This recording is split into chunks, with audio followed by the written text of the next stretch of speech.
काकड़ साहब से किए गए कड़क सवालात, बिजली बंद पर ऐसे कड़के। वॉशिंग मशीन के ऊपर दुपट्टा डालकर उसे बीवी समझकर सामने खड़े होकर बड़ास निकाले। जब कमीने लोग हुक्मरान बन जाते हैं तो उनके लिए कब्रिस्तानों में भी रेड। भाई साहब, वतन अजीज के काजी साहब ने 90 दिन में होने वाले इलेक्शन की तारीख 390 दिन के बाद देकर न सिर्फ आइन और कानून का बोलबाला किया बल्कि साथ में शाही फरमान भी जारी किया कि खबरदार, अगर इलेक्शन पर किसी ने अपनी राय देनी हो तो सिर्फ अपनी बीवी के सामने दे। हमारे पाकीज़ा निज़ाम के सामने ज़बान दराजी की तो धर लिए जाओगे, सजा मिलेगी, बराबर मिलेगी। ये सुनकर जिनकी बीवियां नहीं थी वतन अजीज के वो छड़े फरियाद लेकर उठ खड़े कि ऐ जिले इलाही, आपका इकबाल बुलंद हो, ये सहूलत हमें क्यों नहीं दी।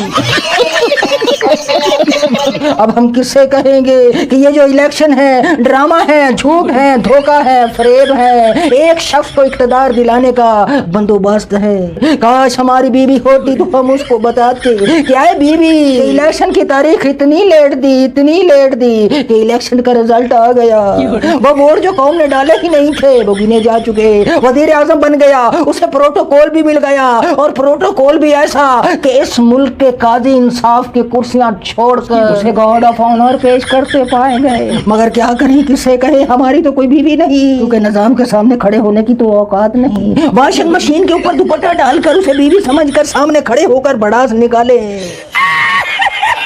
अब चलते हैं लम्स यूनिवर्सिटी। करप्ट हुक्मरानों के डिनर टेबल से गिरे हुए टुकड़ों पर पलने वाले कुछ गुलाम दानिश्वरों और करप्ट अशराफिया के चेलों, चपाटों, मालशियों और पालशियों के सर पर लम्स के तालिबे इल्मों के काकड़ साहब से किए गए कड़क सवालात, बिजली बंद कर ऐसे कड़के के किराए के दानिश्वर मालशी और पालशी झिलाए, तिलमिलाए और टीवी पर आकर भड़के कि ये बदतमीजी है, इससे हमारे आकाओं की रुसवाई हुई, पसपाई हुई, जगह हसाई हुई है। अपने आकाओं के पास अपना जहन गिरवी रखने वालों, जबान और ईमान बेचने वालों, उनके एक इशारे पर दुम हिलाते हुए उनकी टांगों से लिपट कर उनकी पैरों की धूल चाटने वालों, आज की पढ़ी लिखी नई नस्ल के मुंह में जबान उसकी अपनी है, अपने जहन से सोचते हैं, ईमान सलामत है। और अब ये देखे, जब कमीने लोग हुक्मरान बन जाते हैं तो उनके लिए कब्रिस्तानों में भी रेड कारपेट बिछा दिए जाते हैं।